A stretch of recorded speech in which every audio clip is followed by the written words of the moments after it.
The winter morning broke gray and bitter over Detroit in February of 1985, frost crystallizing on abandoned factory windows like funeral lace.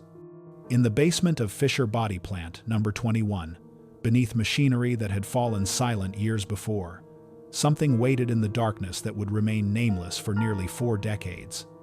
The skeletal remains discovered that morning would become John Doe, number 85-0247, another casualty of a city hemorrhaging jobs and hope, another forgotten victim in a place where people vanished and no one seemed to notice. But in 2024, science would finally speak for the silent dead. The demolition crew arrived at Fisher Body Plant number 21 just after 7 in the morning on February 14, 1985, their breath visible in the frigid air as they unloaded equipment from battered pickup trucks. The plant sprawled across 6 acres on the east side of Detroit, a monument to industrial decline with broken windows like missing teeth and walls streaked with rust and graffiti. It had been one of dozens of General Motors facilities that once employed tens of thousands, building car bodies with the precision and pride that made Detroit synonymous with American manufacturing.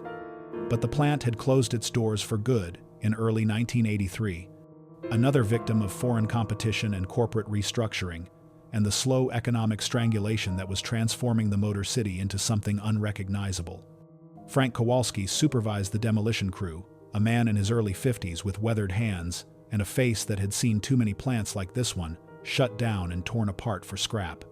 He had worked construction in Detroit for 30 years, long enough to remember when buildings went up instead of coming down, when the sound of rivet guns and assembly lines meant prosperity instead of ghosts. The Fisher Body Plant was slated for partial demolition, the main structure too expensive to tear down completely, but dangerous enough that the city wanted the basement levels sealed and the ground floor secured against the teenagers and addicts who had turned abandoned factories into their own private territories. The crew spent the first hour surveying the site, marking structural supports that needed to remain intact, identifying hazards in the dim light that filtered through broken skylights. The electricity had been shut off years ago, so they worked with battery-powered work lights that cast harsh shadows across factory floors, still littered with the detritus of sudden closure. Time cards remained in their rack near what had been the main entrance. Tool cabinets stood open, their contents long since stripped by scavengers. A faded safety poster on one wall reminded workers that they had gone 412 days without a lost time accident, the count frozen at a moment when people still believed this place had a future. Marcus Webb, 28 years old and newer to the crew, descended the concrete stairs to the basement level just before 9 o'clock, his work light sweeping across a space that seemed to swallow illumination rather than reflect it. The basement had housed the plant's boiler system and mechanical infrastructure, a maze of pipes and machinery and narrow corridors designed for maintenance access rather than regular occupation. The air down here was thick with the smell of oil and mold, and something else, something organic and wrong that made Webb's nose wrinkle. He called out to warn away any squatters who might have taken shelter in the depths, his voice echoing off concrete walls and dying in the darkness beyond his light's reach. The boiler room occupied the northwest corner of the basement, a cathedral-sized space dominated by massive cylindrical boilers that had once generated steam for the entire facility. Webb navigated around them carefully, checking for structural damage that might complicate the sealing process, when his light caught something pale wedged in the narrow gap between the primary boiler and the brick wall. At first, he thought it was clothing, perhaps a discarded jacket or bag left by someone seeking shelter. But as he moved closer, directing his light into the cramped space, the pale object resolved into something that made his stomach clench and his hand reach instinctively for the radio clipped to his belt. It was a human skull, empty eye sockets staring at nothing, jaw slightly agape as if interrupted mid-sentence. The skull was attached to a partial skeleton, still partially clothed in rotted fabric, wedged into a space barely wide enough to accommodate a human body. Webb backed away quickly, his light shaking, and keyed his radio with a hand that had started to tremble. His voice came out higher than he intended when he called for Kowalski to come down immediately, that he had found something the police needed to see. Within 20 minutes, the basement was filled with the organized chaos of official response. Kowalski had called 911 from the site office, and 2 patrol units had arrived first. Young officers who took one look at the remains and immediately called for detectives and the medical examiner. The work lights were redirected to illuminate the boiler room, creating stark contrasts between light and shadow that made the space feel even more oppressive. Crime scene tape went up at the basement entrance, unnecessary given that no one was trying to enter, but procedure demanded its presence. Detective William Brennan arrived at 10:47, a homicide investigator with the Detroit Police Department who had spent 16 years working murders in a city where the body count seemed to climb higher every year. He was 41 years old, tall and solidly built, with dark hair going gray at the temples and the permanent exhaustion that came from seeing too much death and too little justice. He had been finishing paperwork on an unrelated shooting when the call came through about remains at the Fisher body plant, and he had driven over expecting something straightforward. Probably an overdose, or a homeless person who had sought shelter and succumbed to exposure during one of Detroit's brutal winters. But the scene in the boiler room suggested something else entirely. Brennan crouched at the edge of the narrow gap, careful not to disturb anything, his flashlight adding to the illumination already provided by work lights. The skeleton was positioned in a way that seemed deliberately concealed, pushed into a space where it would be invisible from the main floor area, hidden behind machinery that no one had any reason to access once the plant had closed. The body was oriented lengthwise in the gap, head toward the back wall, feet toward the opening. Partial clothing remained, mostly fragments of what appeared to be denim and heavier fabric that might have been a jacket. The material stained dark with substances Brennan preferred not to contemplate. The medical examiner, Dr. Patricia Hammond, arrived shortly after 11 o'clock, a precise woman in her mid-50s who approached death with the clinical detachment of someone who had learned to see bodies as evidence rather than people. She conferred briefly with Brennan before beginning her preliminary examination, photographing everything from multiple angles before carefully extracting the remains from their hiding place. The work was slow and meticulous, each bone cataloged and placed in proper anatomical position on a clean tarp spread across the concrete floor. Hammond's initial assessment, delivered in the flat professional tone she used at crime scenes, painted a grim picture. The remains were human, adult, almost certainly male, based on pelvic structure and skull morphology. Estimated age at death between 25 and 35 years old, though skeletal age determination was imprecise. Height approximately 5 feet 9 inches to 6 feet based on long bone measurements. The skull showed significant trauma, a depressed fracture on the left parietal bone that Hammond indicated with a gloved finger, the damage consistent with blunt force impact from a heavy object. There was additional damage to the right side of the skull that might have been a gunshot wound, though Hammond said she would need to examine the remains more carefully in controlled conditions to determine the exact cause of death. The state of decomposition made time of death estimation difficult, but Hammond ventured that the remains had been in place for at least 2 years, possibly longer. The basement environment, relatively dry and protected from scavengers, had preserved the skeleton reasonably well while allowing soft tissue to decompose almost completely. Small fragments of desiccated tissue clung to some bones, and ligaments had left stains where they had once connected joints, but nothing remained that could be easily identified as human by a casual observer. If the demolition crew had not been specifically inspecting this area, the remains might have stayed hidden indefinitely, sealed behind concrete when the basement was closed up. Brennan supervised the collection of evidence while Hammond worked, documenting everything with the thoroughness that homicide investigations demanded. Crime scene technicians photographed and measured and diagrammed, creating a permanent record of exactly where and how the body had been found. The clothing fragments were carefully collected, each piece sealed in separate evidence bags. A damaged wallet was discovered near the pelvis, but when Brennan examined it hopefully, he found it empty of identification, containing only a few disintegrated bills and some loose change that had oxidized green with age. A key ring with 3 keys was recovered from what had been a pants pocket. The keys were corroded but intact, standard residential and automotive types that told Brennan nothing useful. The work boots were better preserved than most of the clothing, leather having withstood decomposition more successfully than fabric. They were size 10, work style with steel toes, manufactured by a company called Red Wing. Brennan made note of this, thinking that perhaps boot style or size might help narrow identification, though he knew Detroit had thousands of men who wore size 10 work boots. The jacket fragments suggested it had been brown or tan leather, heavily worn, the kind of garment a factory worker or manual laborer might wear. Everything pointed toward a working-class victim, someone who had lived and died in the invisible margins of a city too overwhelmed to notice another disappearance. By mid-afternoon, the remains had been transported to the Wayne County Medical Examiner's office for complete autopsy and analysis. Brennan remained at the scene with 2 patrol officers, conducting a thorough search of the surrounding basement areas. They found evidence of occasional occupation by transients, discarded food containers and blankets in corners far from where the body had been concealed, but nothing that seemed related to the death. The boiler room itself showed no signs of struggle, no bloodstains or disturbed areas that might indicate violence had occurred in this specific location. Brennan theorized that the victim had been killed elsewhere and the body transported here for concealment, though it was equally possible the murder had happened upstairs or outside, and the body dragged down to the basement afterward. He interviewed Frank Kowalski and Marcus Webb separately, getting their statements about the discovery. Neither man had any knowledge of the remains prior to this morning, and Brennan believed them.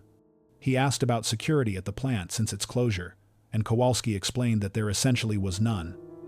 A chain-link fence surrounded the property, but it had been cut in multiple places.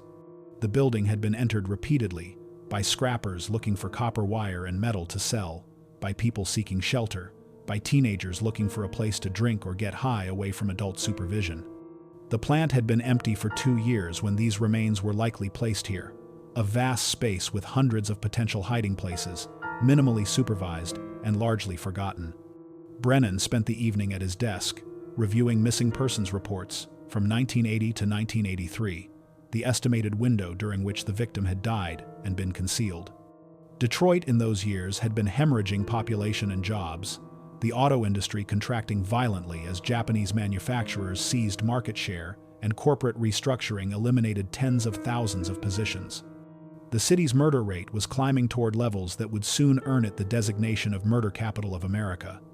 Against that backdrop of violence and economic collapse, adults went missing with alarming regularity, and not all of them generated reports or investigations. The files stacked on Brennan's desk represented only the cases where someone had cared enough to file paperwork, where family members or friends had noticed an absence and taken official action. There were dozens of them, mostly men, mostly in the right age range. Robert Chen, 26, last seen leaving work at a machine shop in November of 1982. Thomas Williams, 29, left a bar in Corktown in August of 1981 and never came home.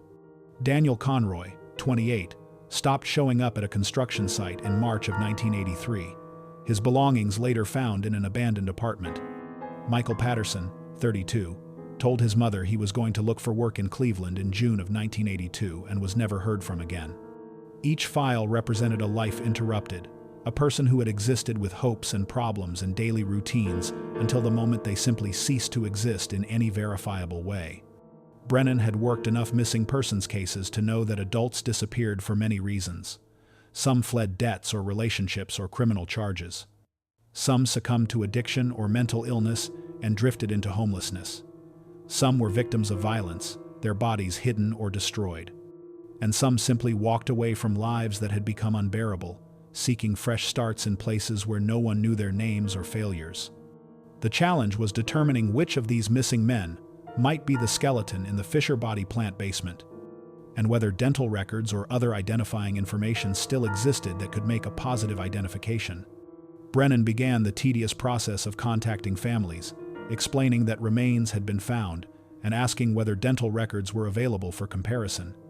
The conversations were difficult, reopening wounds that had partially healed, forcing people to confront possibilities they had tried to avoid. Some families were hopeful, desperate for closure, even if it came in the worst possible form. Others were resistant, preferring uncertainty to confirmation of loss. Dr. Hammond completed her autopsy on February 18th, 4 days after the discovery. Her written report confirmed the preliminary findings with additional details that painted a clearer but no less grim picture. The victim had been a white male, approximately 30 years old at time of death, with healed fractures in the left radius and ulna consistent with an old arm break.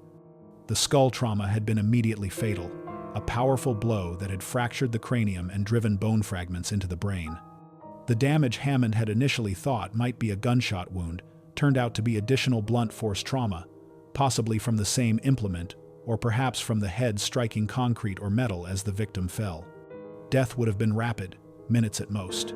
The victim had likely never known what happened. Dentition was intact and well preserved, providing excellent data for comparison with dental records. Hammond had taken detailed photographs and X-rays that could be matched against existing records if any could be located. The teeth showed no expensive dental work, no crowns or bridges or implants, only several amalgam fillings of the type commonly used in basic dental care. The wisdom teeth had been removed, probably in the victim's late teens or early 20s. Everything suggested a person of modest means, who had received adequate but not extensive dental care.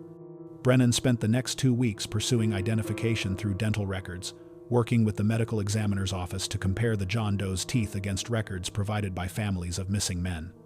It was slow work, complicated by the fact that many of the missing persons had been uninsured or underemployed, receiving dental care sporadically, if at all. Some families could not locate their missing relatives' dental records. Some dentists had closed their practices or moved. Some records had been destroyed in accordance with retention policies that required preservation for only 7 years.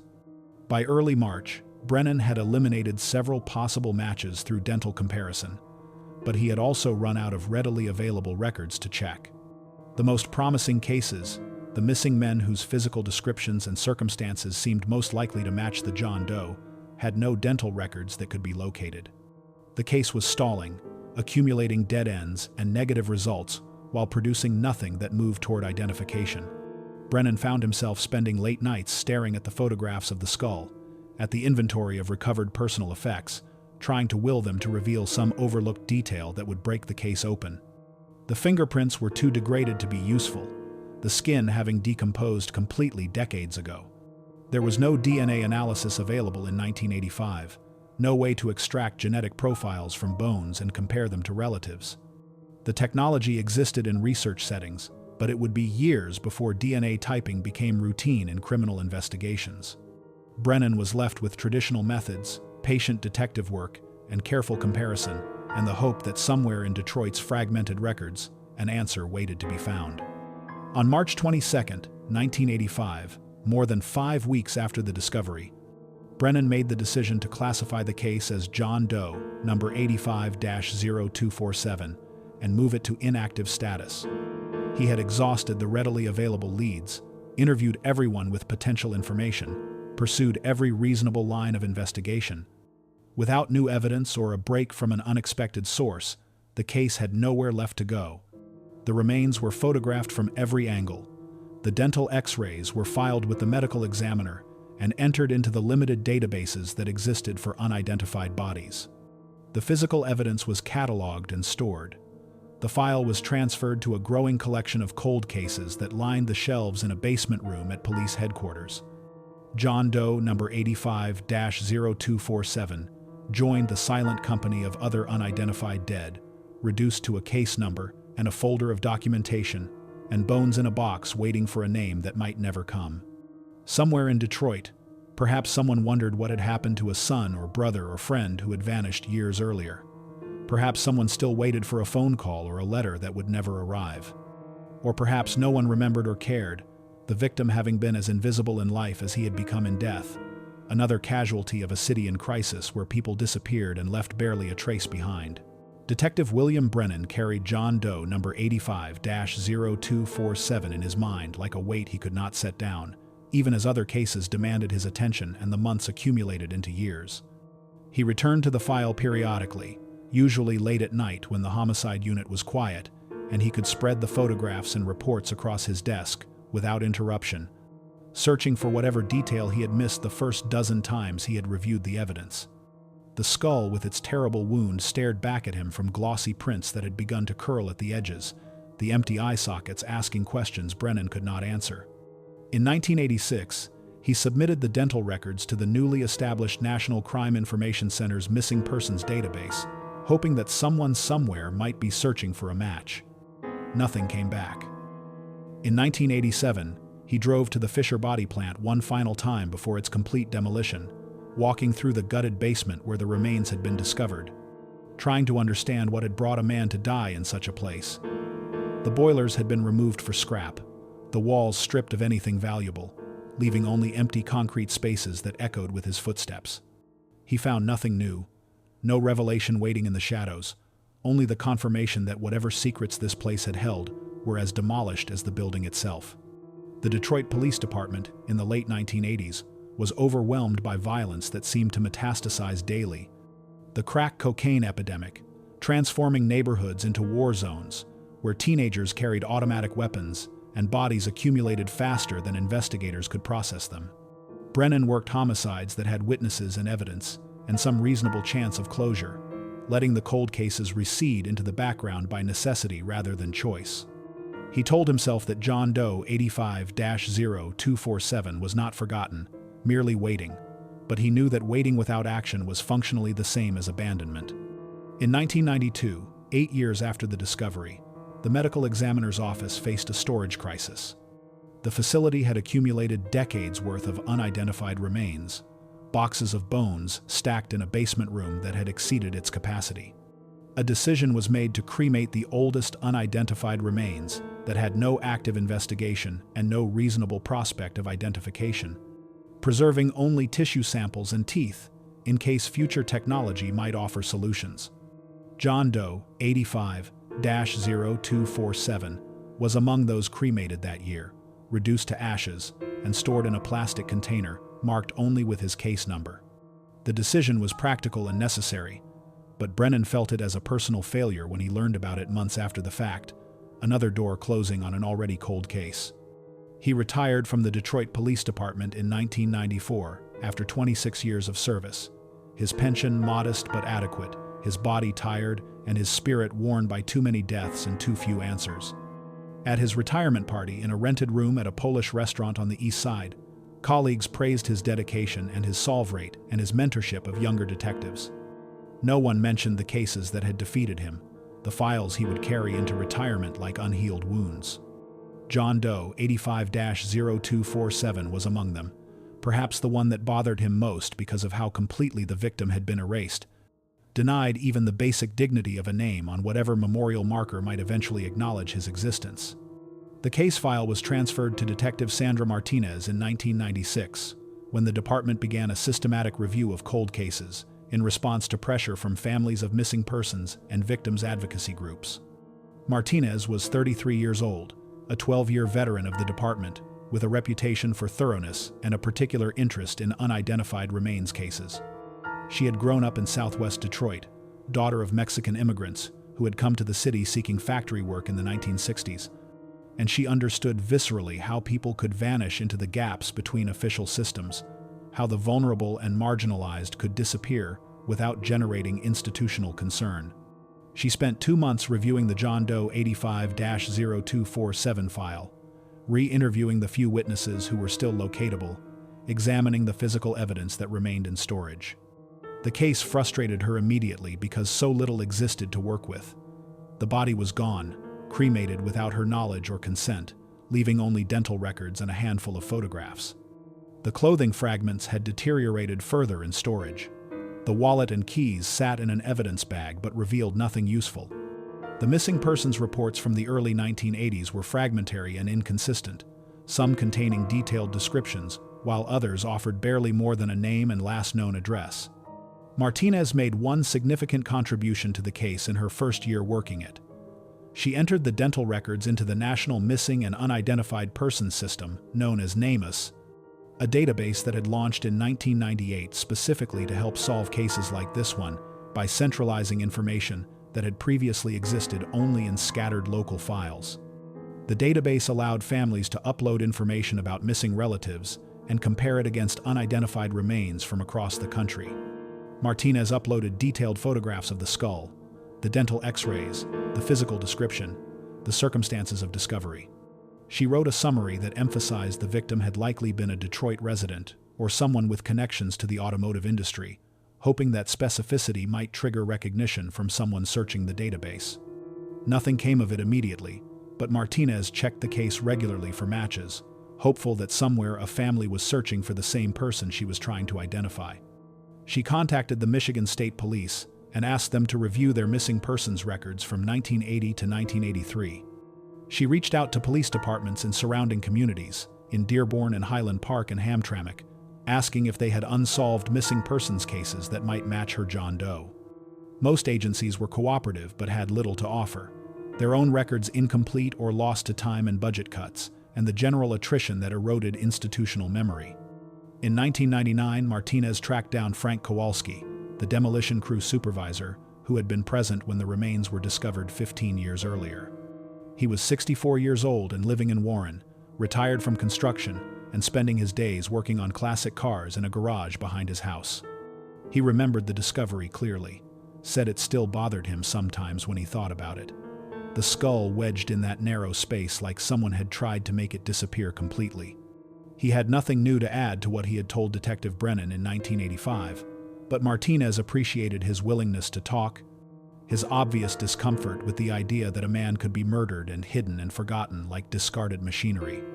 The arrival of DNA technology in criminal investigations during the late 1990s offered new hope for cold cases, though the application to unidentified remains was still developing. In 2003, nearly 2 decades after the discovery, Martinez arranged for a forensic laboratory to extract DNA from a preserved femur bone that had been retained when the rest of the skeleton was cremated. The process was expensive and not guaranteed to succeed given the age and condition of the bone, but Martinez argued successfully that every unidentified victim deserved the effort. The extraction succeeded, yielding a partial DNA profile that was entered into the Combined DNA Index System, known as CODIS, a national database that compared DNA from crime scenes, convicted offenders, and missing persons. The profile went into the database in November of 2003 with the designation Unknown Person, location, Detroit, Michigan, year 1985. Martinez waited for the computer to find a match, to connect this forgotten victim to a missing person case somewhere in America, to finally give John Doe 85-0247 a name and a history.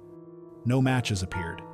The DNA sat in the database, algorithmically compared against every new entry, searching constantly for the genetic signature that would indicate a parent or sibling or child of the unidentified victim. But CODIS in 2003 contained primarily profiles from convicted criminals and a much smaller number from missing persons cases.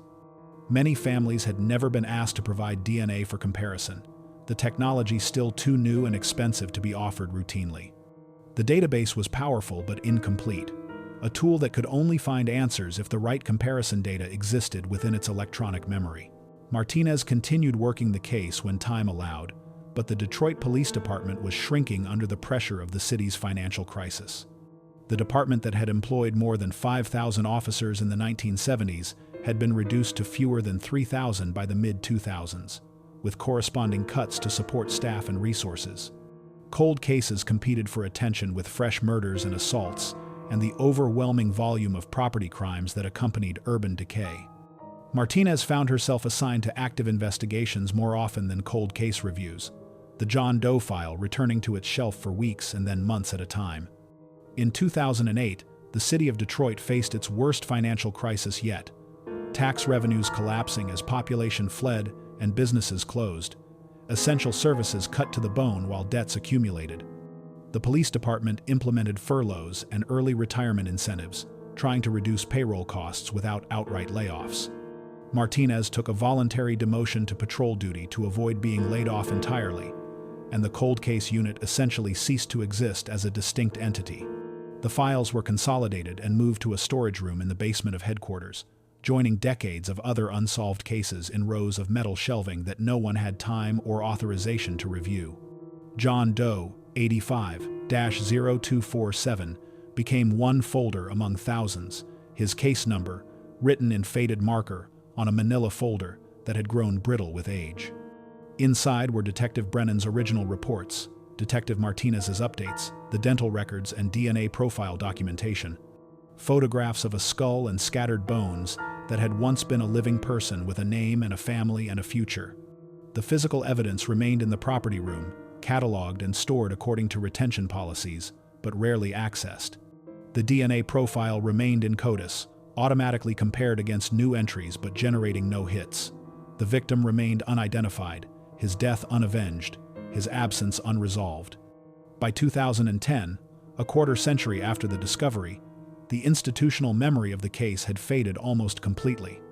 Brennan had died in 2008 of a heart attack, taking with him whatever insights or theories he had developed during his years working the investigation.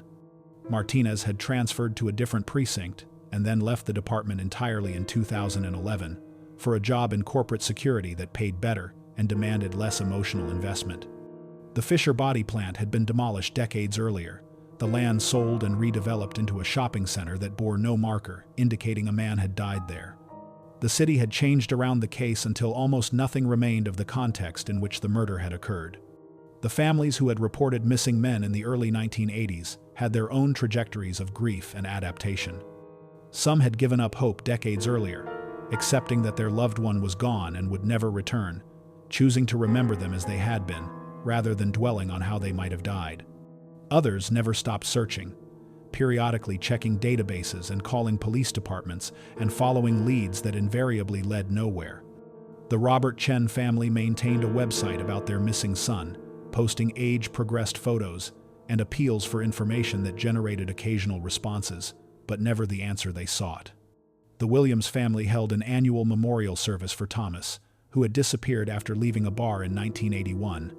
The gathering shrinking each year as relatives died or moved away, until finally in 2014, only Thomas's sister attended, lighting a candle and saying a prayer in a park that had been his favorite place as a child. She was 71 years old by then, her own health failing, and she knew she would die without knowing what had happened to her brother, without being able to put flowers on his grave or say goodbye properly.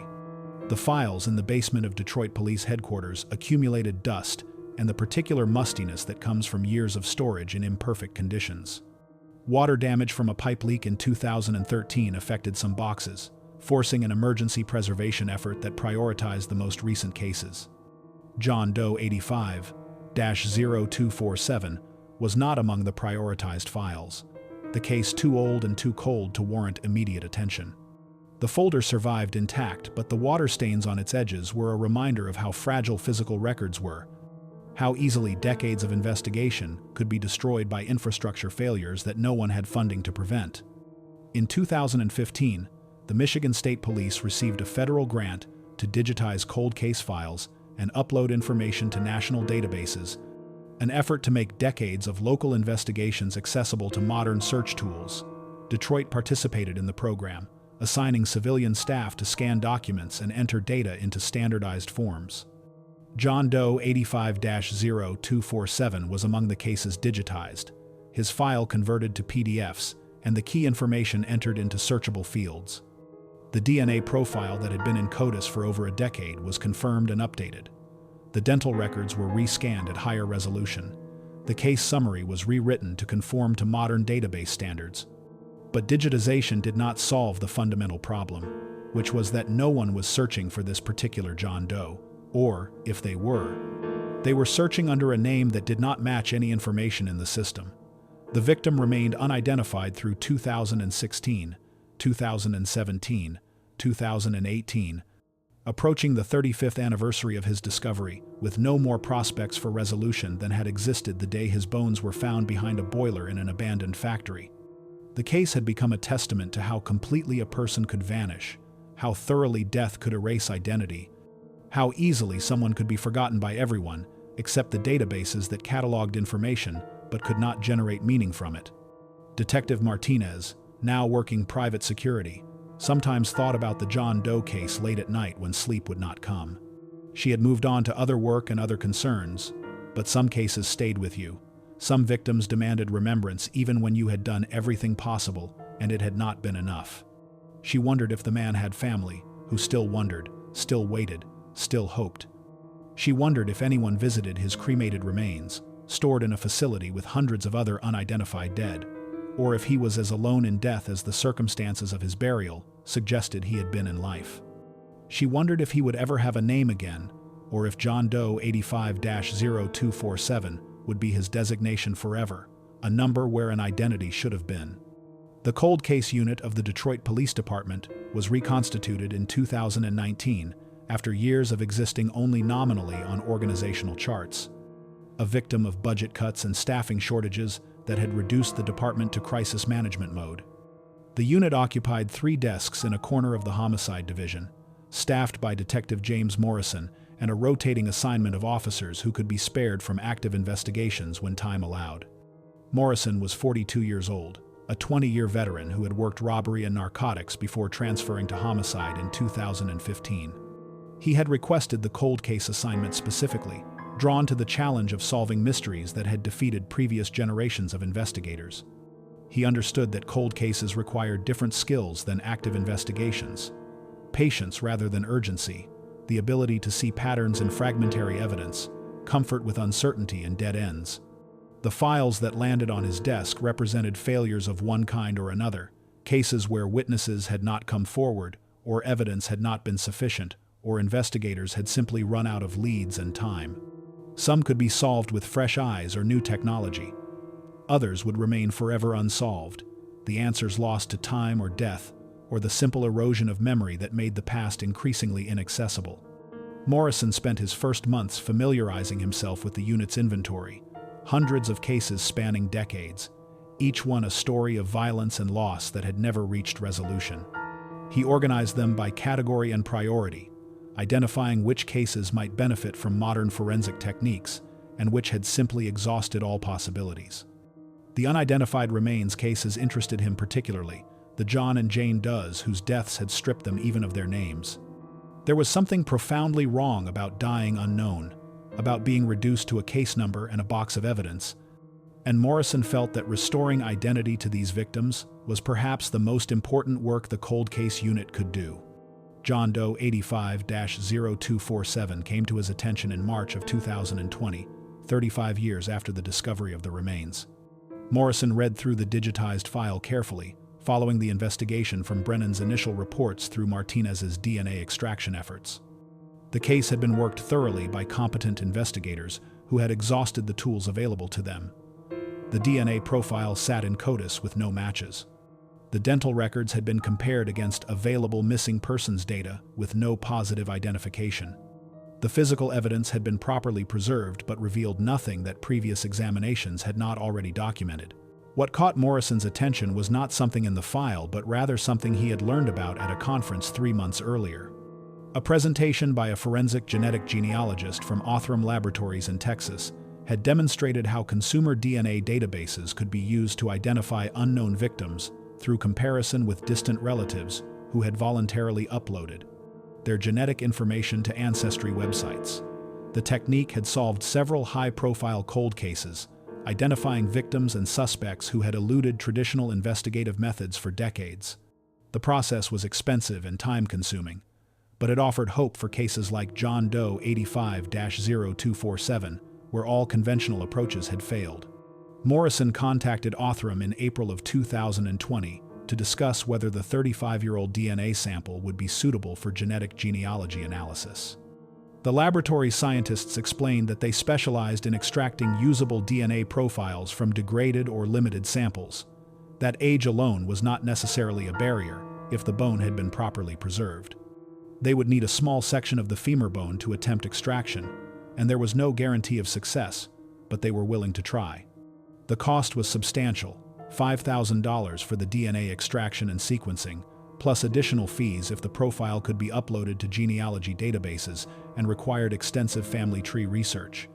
The Detroit Police Department had no budget line for genetic genealogy testing, the technique too new to have been incorporated into standard funding allocations. Morrison spent weeks navigating bureaucracy, writing grant applications, reaching out to victims' advocacy groups that sometimes funded cold case work. He finally secured funding through a combination of a small grant from the National Missing and Unidentified Persons Program and donations raised through a crowdfunding campaign that Morrison created with approval from the Department's Public Information Office. The campaign included the case summary and photographs of the skull, asking the public to help give John Doe 85-0247 his name back. The response was modest but sufficient. $5,800 raised over 6 weeks from donors who found something compelling in the story of a forgotten victim. In July of 2020, Morrison drove to the Wayne County Medical Examiner's office and personally retrieved the preserved femur bone from storage. Signing chain of custody documents and carefully packing the bone in a padded container for shipment to Texas. He felt the weight of responsibility as he sealed the package, understanding that this fragment of bone represented the last physical remains of a man whose identity had been lost for 35 years. If the DNA extraction failed, if the profile could not be developed or uploaded or matched, then John Doe, 85-0247, would likely remain unidentified forever.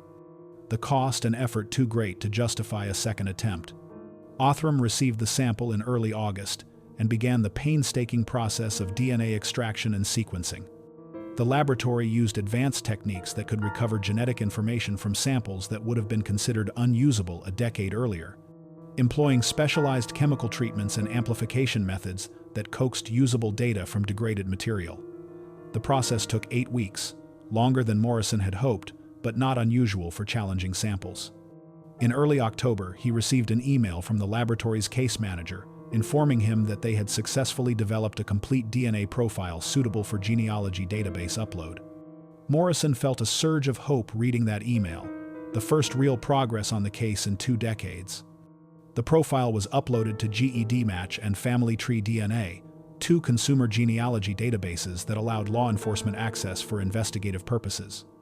These databases contained genetic information from millions of people who had submitted DNA samples, hoping to learn about their ancestry or connect with distant relatives. Most had no idea their information might be used to identify unknown crime victims or suspects, but the terms of service allowed such use, and courts had consistently upheld the practice as constitutional. The initial results appeared within 48 hours of the upload. John Doe, 85-0247, had genetic matches in the databases, distant relatives who shared enough DNA to indicate common ancestry several generations back. The closest match was a second cousin once removed, sharing approximately 250 centimorgans of DNA, a measure of genetic overlap that indicated they had great-great-grandparents in common. Additional matches ranged from third cousins to fifth cousins, creating a web of genetic connections that could theoretically be traced back to identify the John Doe's more immediate family. But raw DNA matches were only the beginning of the identification process. Someone needed to build family trees for each of these genetic relatives, tracing their lineage back to common ancestors, and then forward through different branches until they could identify which descendant lines might have produced the John Doe. This work required expertise in genealogy and access to historical records and enormous patience, skills that Morrison possessed only partially. He needed a professional genetic genealogist, someone who could transform DNA matches into an actual identification. Othram recommended Sarah Patterson, a genetic genealogist who had worked on dozens of cold cases and had particular expertise in building family trees from limited information. Patterson was based in California but worked remotely, accessing genealogy databases and public records from her home office. She was 58 years old and had been doing genealogy research for 30 years. Initially as a hobby, helping people find birth parents and unknown relatives, then increasingly for forensic applications, as law enforcement discovered the power of genetic genealogy to solve cold cases. Morrison contracted with Patterson in November of 2020, explaining the case history and the urgency he felt about identifying a victim who had been nameless for so long. Patterson began by examining the DNA matches, identifying the closest relatives, and starting to build their family trees using resources like Ancestry.com, Family Search, census records, birth and death certificates, marriage licenses, and obituaries.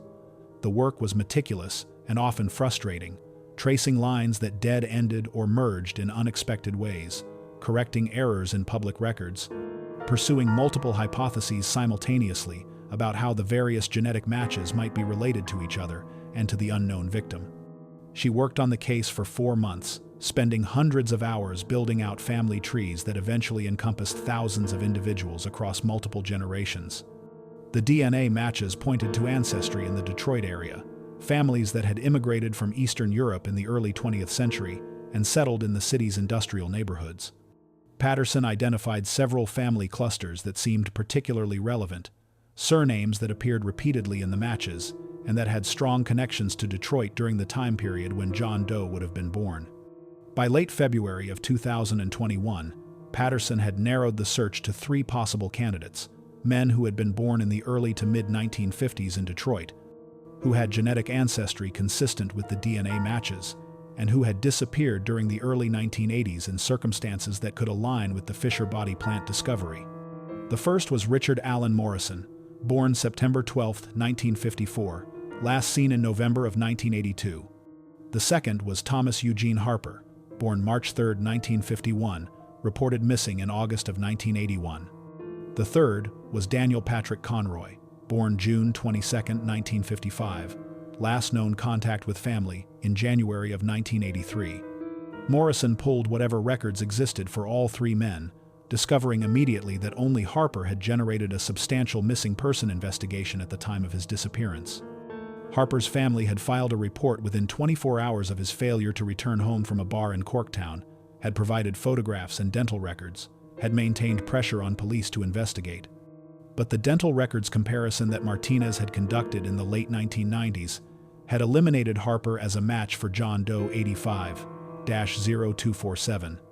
Harper remained missing, but he was not the man found at Fisher body plant.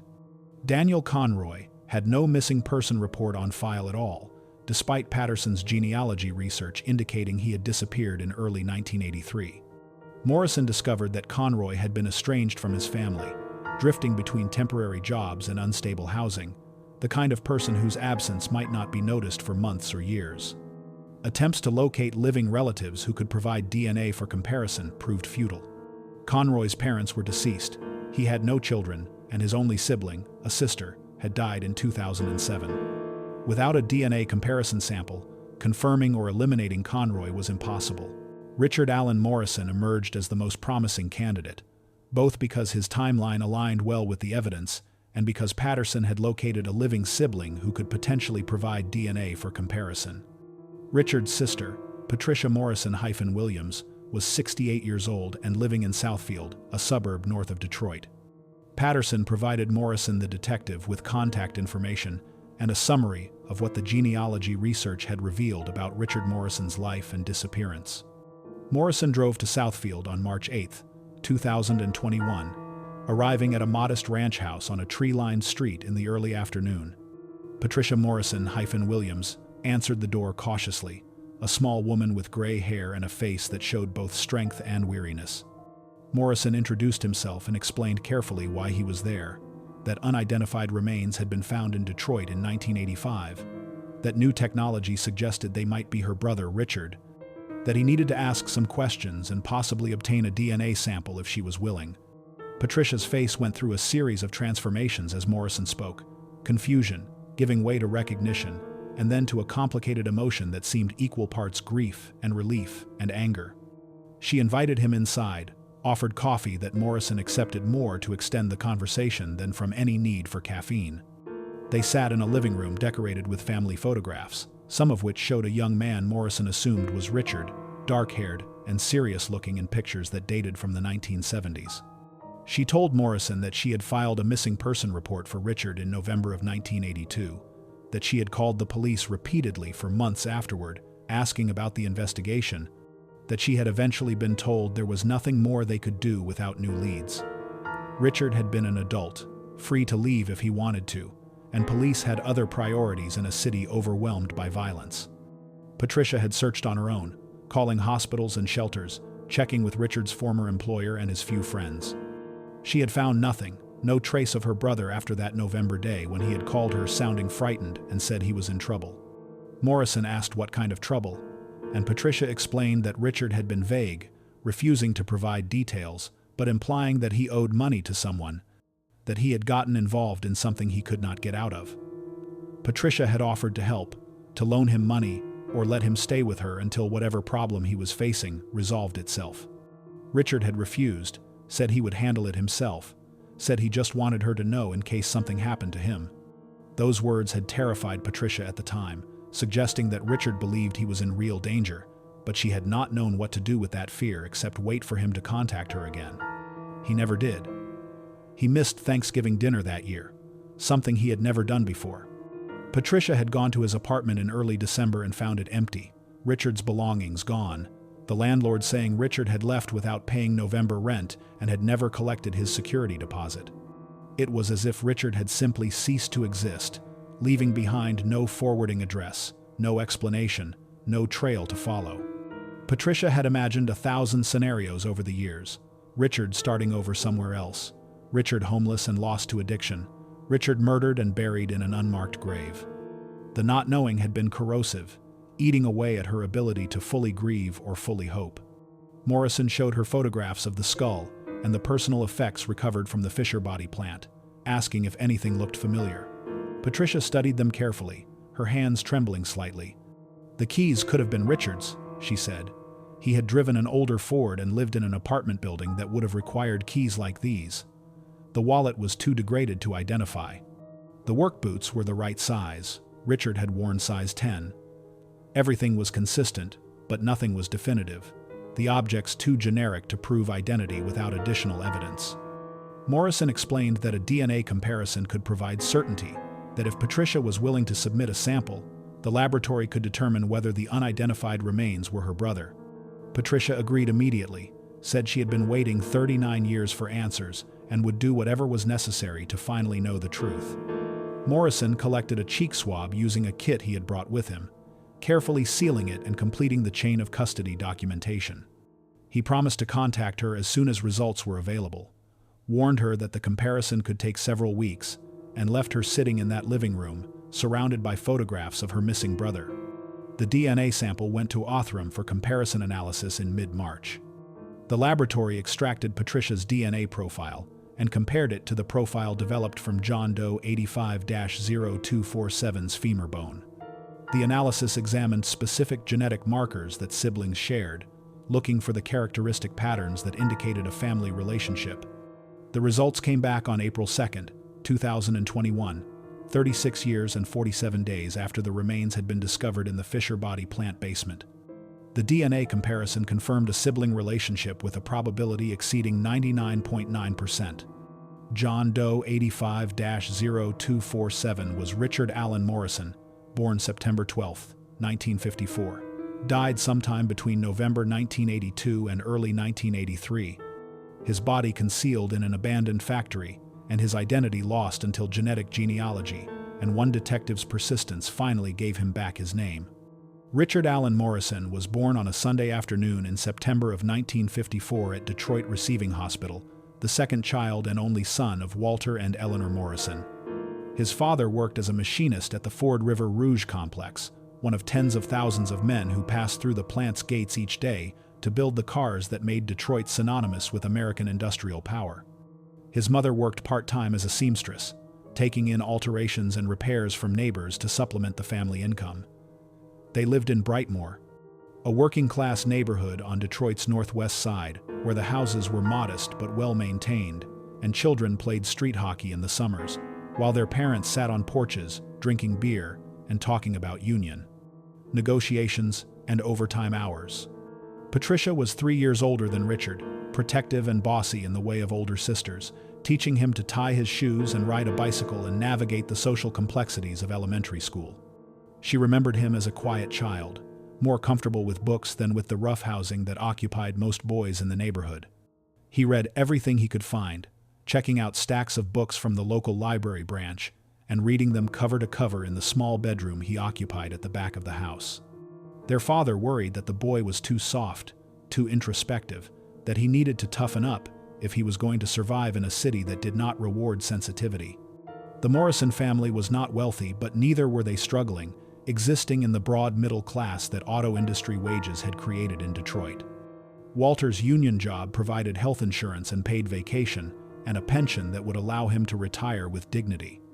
Eleanor kept a careful household budget that stretched each paycheck to cover mortgage and groceries and the small luxuries that made life bearable. They took camping trips in the summers to state parks in the Upper Peninsula, 2 weeks of fishing and hiking that Richard loved and Patricia tolerated.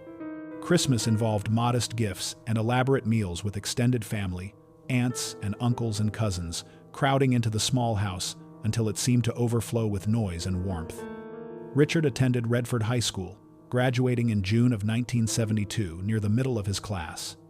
He had considered college, but lacked the grades for scholarships and the family could not afford tuition without substantial financial aid. Instead, he enlisted in the Army in July, drawn by recruiting promises of technical training and the GI Bill benefits that would fund education later. Patricia remembered crying at the bus station when he left for basic training, her baby brother suddenly looking very young and uncertain as he boarded with dozens of other recruits heading south to Fort Benning. He served 3 years, stationed primarily at Fort Hood in Texas, where he trained as a mechanic working on the heavy trucks and armored vehicles that the Army operated in enormous numbers. He never saw combat, the Vietnam War having wound down before his enlistment, but the military changed him in ways Patricia noticed when he came home on leave. He was quieter than before, more withdrawn, drinking more than seemed healthy for someone barely out of his teens. He talked about the Army with a kind of weary cynicism, describing it as mostly boredom, punctuated by pointless busy work and arbitrary discipline from sergeants who enjoyed having power over younger men. He received an honorable discharge in August of 1975 and returned to Detroit to find a city that had changed dramatically in his absence. The auto industry was contracting, foreign competition eroding market share, the oil crisis having fundamentally altered consumer preferences. Jobs that would have been plentiful 5 years earlier were now scarce, and Richard spent months living with his parents while applying to plant after plant. He finally secured a position at Fisher Body Plant No. 21 in early 1976, working the assembly line, building car bodies with the same repetitive precision his father had employed for decades. Patricia had married Thomas Williams in 1974 and moved to Southfield, establishing her own household and starting a family. Her relationship with Richard remained close despite the physical distance, Sunday dinners at their parents' house providing regular contact. She watched her brother struggle with the transition from military service to civilian life, the drinking that had started in the Army continuing and perhaps intensifying. He seemed lost, she told Detective Morrison decades later, unable to find purpose or direction in a life that offered mostly monotonous work and limited prospects. In 1977, Richard married a woman named Karen Schultz, someone he had known in high school who worked as a waitress at a diner near the Fisher Body Plant. The marriage seemed to stabilize him briefly, providing structure and companionship that reduced his drinking and gave him reason to care about the future. They rented a small apartment in Highland Park, close enough to the plant that Richard could walk to work when weather permitted.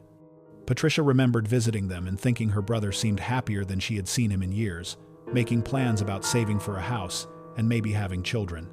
But the marriage deteriorated quickly, strains appearing within the first year that widened into irreconcilable differences. Karen wanted children immediately, while Richard felt they could not afford them.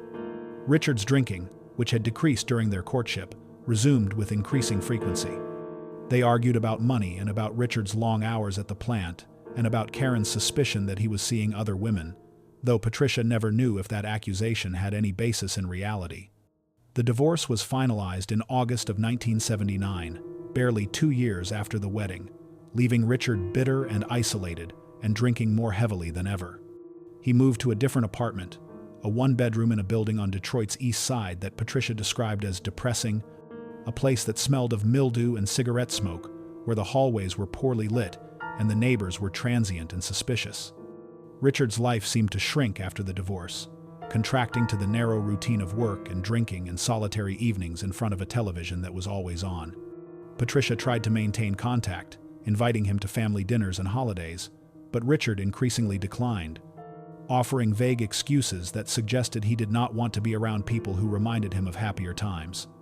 The early 1980s hit Detroit's auto industry like a hammer. Japanese manufacturers capturing market share with smaller, more fuel-efficient vehicles that American companies were slow to match. Layoffs rippled through the plants, thousands of workers receiving pink slips as production schedules were cut and entire facilities were closed. Fisher Body Plant No. 21 announced in late 1981 that it would cease operations within the year, the workers given minimal notice and no real assistance in finding new employment. Richard was among those laid off in the first round of cuts, his seniority insufficient to protect him.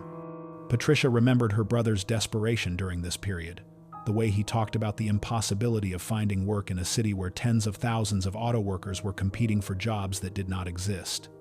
He collected unemployment benefits, but they covered only a fraction of his expenses. He fell behind on rent, behind on his car payment, behind on everything. He took odd jobs when he could find them: construction, labor, and warehouse work that paid poorly and offered no security. He borrowed money from Patricia several times, small amounts that he swore he would repay but never did, and she gave it to him without expectation of return because he was her brother and she could not watch him drown. In the spring of 1982, Richard told Patricia he had found a way to make money, something that would get him back on his feet and allow him to repay what he owed. He was vague about details, deflecting her questions with assurances that it was nothing illegal, just some work for someone who needed things done and paid cash. Patricia did not believe him, but did not know what to do with her suspicion. She warned him to be careful, to not get involved in anything that could get him hurt or arrested.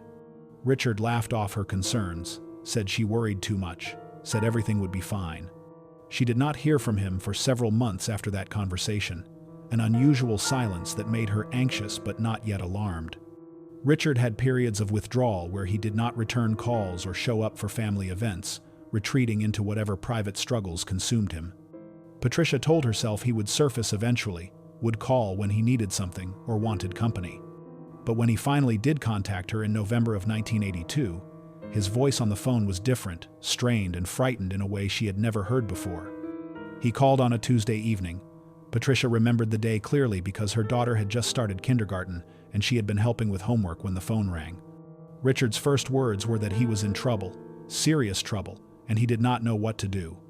Patricia asked what kind of trouble, and Richard said he owed money to people you did not want to owe money to, that he had gotten involved with someone named Lou or Blue, she could not remember which exactly, and now they were demanding payment he could not provide. He had done some work for this person, moving things that probably should not have been moved, and when the police had started asking questions, Richard had been told to keep his mouth shut and disappear for a while. Patricia begged him to come stay with her and her family, offered to help him figure out a solution, suggested he talk to a lawyer or go to the police himself if he was being threatened. Richard refused everything, said involving her would only put her in danger, said the people he was dealing with did not make idle threats. He told her he was going to leave Detroit, go somewhere nobody knew him, and start over. Patricia asked where and he would not say, said the less she knew, the safer she would be. She asked when she would hear from him again, and Richard said he did not know, maybe never, that she should forget about him and take care of her own family. That conversation haunted Patricia for 39 years, the sound of her brother's voice tight with fear, the way he had said goodbye like he knew it was final. She had tried calling his apartment repeatedly over the next few days, but got no answer. She had driven to his building and knocked on his door, encountering the landlord who said Richard had cleared out suddenly, taking his few possessions and leaving without notice. She had filed a missing person report at the Detroit Police Department on November 20th, 1982, providing a physical description and a recent photograph, and the details about Richard's mention of someone named Lou. The officer who took her report had been polite but not particularly concerned, explaining that adult men left Detroit all the time, especially men without steady employment who were facing financial troubles. He said they would keep the report on file and contact her if Richard turned up, but Patricia understood from his tone that no active investigation would occur. She had pressed, saying Richard had sounded genuinely frightened, that he had mentioned owing money to dangerous people. The officer made a note of this, but said without more specific information there was nothing they could do. Debt collection, even aggressive debt collection, was not something that typically resulted in violence serious enough to warrant police resources. Patricia had searched on her own after that, calling hospitals and homeless shelters, checking with Richard's former employer and the few friends whose names she knew. She had contacted her parents, who had heard nothing from their son, and were upset that he had not reached out to them if he was in trouble. Everyone she talked to knew nothing, had seen nothing, could offer nothing, except sympathy and the hope that Richard had indeed left the city and was somewhere safe building a new life. As weeks became months and months became years without contact, Patricia had cycled through every possible explanation. Maybe Richard really had fled Detroit and started over somewhere else, assuming a new identity to escape whatever trouble had been chasing him. Maybe he had been killed, murdered by the people he owed money to, and buried in an unmarked grave. Maybe he had died accidentally, an overdose or a car crash in some distant city where no one knew his name. Maybe he was alive but had chosen to sever all family connections, for reasons Patricia could not understand but had to accept as possible. The not knowing had been its own kind of torture, preventing closure and forcing Patricia to live with permanent uncertainty. Every time the phone rang, she wondered if it might be Richard. Every time she saw a news story about unidentified remains discovered somewhere, she wondered if it might be her brother. She had submitted Richard's information to missing persons databases multiple times over the years, updating it as new systems became available, hoping that someday someone would make a connection. And now, 39 years after that frightened phone call, Detective Morrison sat in her living room, explaining that Richard had never left Detroit at all. He had died in November or December of 1982, killed by blunt force trauma to the skull and hidden in the basement of Fisher Body Plant number 21, the very place where he had worked before the layoffs destroyed his livelihood. He had been found in February of 1985, his remains examined and documented and stored, but without technology that could identify him, he had remained nameless for 3.5 decades. Patricia provided Morrison with everything she could remember about Richard's life and disappearance, describing his habits and his struggles, and the phone call that had been their last contact. She gave him the names she could recall from Richard's past, former friends and co-workers who might have information relevant to his death. She explained that Richard had been a veteran, that his military service records might contain additional identifying information or details about his medical history. She showed Morrison photographs of Richard at various ages, a visual timeline of a life that had ended too soon and been hidden too long. Morrison asked about the name Richard had mentioned on the phone, Lou or Blue, and Patricia confirmed that Richard had said something like that, a name that sounded like it might be a nickname rather than a legal name. Morrison made careful notes, already planning to search criminal records from the early 1980s for anyone matching that description who might have been involved in loan sharking or organized crime in Detroit. He explained to Patricia that solving a murder 39 years after it occurred was extremely difficult, that most witnesses would be impossible to locate, and physical evidence was limited. But he promised to pursue every available lead, to build as complete a picture as possible of what had happened to Richard in those final days. Patricia told him that she did not need to see anyone prosecuted, did not need revenge or justice in any conventional sense. She just wanted to understand what had happened to her brother, to be able to visit his grave and say the goodbye she had been denied.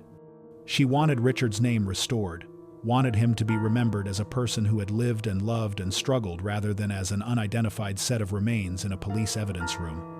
Morrison assured her that Richard would finally have a proper memorial, that his name would be on official records and that the world would know he had existed and mattered. When Morrison left Patricia's house late that afternoon, he carried with him not just a DNA sample and recorded testimony, but a profound sense of obligation to the man Richard Allen Morrison had been. Richard was no longer just John Doe 85-0247, no longer just a case number and a folder of reports. He was a veteran who had served his country and returned to find limited opportunities. He was a brother who had tried to protect his sister from the trouble that eventually killed him.